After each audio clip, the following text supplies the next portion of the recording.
everyone, namaste and good luck to you. Welcome back to my channel.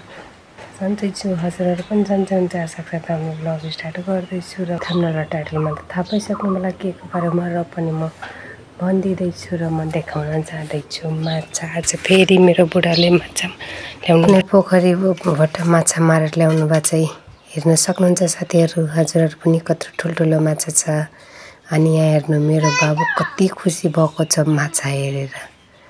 अब यो माछाबाट अन्डा निस्किन्छ।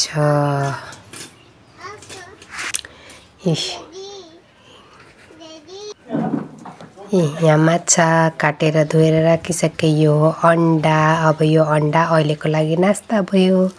यो मैले अन्डा पनि पकाइसके, सानो माछा पनि, र यो भयो अहिलेको नास्ता। र मैले सबैलाई नास्ता खुवाएर आफू पनि खाइसके साथीहरु। अब म जाँदैछु काम गर्छु घरको र थाहा छ त त्यति धेरै माछा थियो, तार्नु पनि छ। सो म काम गरेर तार्छु अनि हजुरहरुलाई देखाउँछु।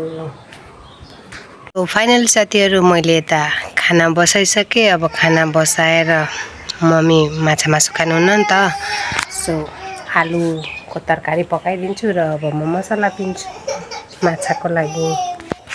यता मैले मसला पनि रेडी पारिसके। प्याज, लसुन, अदुवा र खुर्सानी र जीरा पिनेर राखिसके। यता टमाटर पनि काटे, धनिया धुलो अनि बेसार अनि नुन पनि राखिसके ताकि माछा छोएर नुन छुन नपरोस् भनेर। अब म माछा काट्दै छु साथीहरु।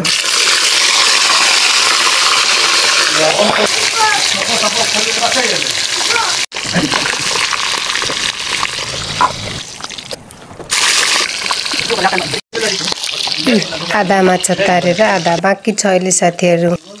बल्ल सबै माछा तारिसके। अब यो बाँकी बचेको तेलमा म टमाटर हाले। अब यो टमाटरलाई एकछिनसम्म मजाले पकाउँछु अनि यो टमाटर गलोस् भनेर मैले अहिले नै स्वाद अनुसारको नुन हाल्दिए अनि एकछिन गलुन्जेलसम्म चलाइराख्छु यो टमाटर। अनि गलिसकेपछि यसमा अघि पिनेको मसला हाल्दिए अनि फेरि मजाले चलाउँछु। पुरै ब्राउन हुन्जेलसम्म पकाउँछु अनि यो मसला पुरै ब्राउन हुन्छ अनि यसमा बेसार अनि धनिया धुलो हाल्दिन्छु अनि फेरि चलाउन थाल्छु। एकछिन अझै पकाउँछु अनि यो पाकिसकेपछि अब यसमा पानी हाल्दिए। अब यो पानी हालेर एकछिन उम्लिन दिन्छु। यो उम्लिसकेपछि हुन्छ माछाको झोल। हेर्नु साथीहरु, यो माछाको झोल बनिसक्यो। अब यसमा म माछा हाल्छु। मैले सबै माछा यसमा हाल्दिए। सबै त हालिन, आधी राखे, धेरै थियो नि त नि। आज बिहानको लागि राखे अनि आधी अहिले पकाए। सो मेरो माछा पाकिसक्यो साथीहरु। हेर्नुस् कस्तो लाग्यो मैले पकाएको माछा। अब म यता सबैलाई माछा भात खुवाउँछु अनि आफू पनि खान बसे साथीहरु। अनि अब आफू पनि भात खान्छु अनि भात खाएर भाँडासाँडा माझ्छु साथीहरु। अनि भाँडासाँडा माझेर मेरो काम सकियो अनि आजको लागि यति नै हो। सो सुरुदेखि लास्टसम्म हेरिदिनु भएकोमा थ्याङ्क यू सो मच र सबै भिडियोमा यसरी नै माया गरेर हेरिदिनु होला। र अब next video next day. So आजको लागि यति नै हो र कस्तो लाग्यो मैले पकाएको माछा कमेन्ट गर्नु होला र प्लिज लाइक शेयर सब्स्क्राइब पनि गरिदिनु होला। हस् त, बाइ बाइ साथीहरु।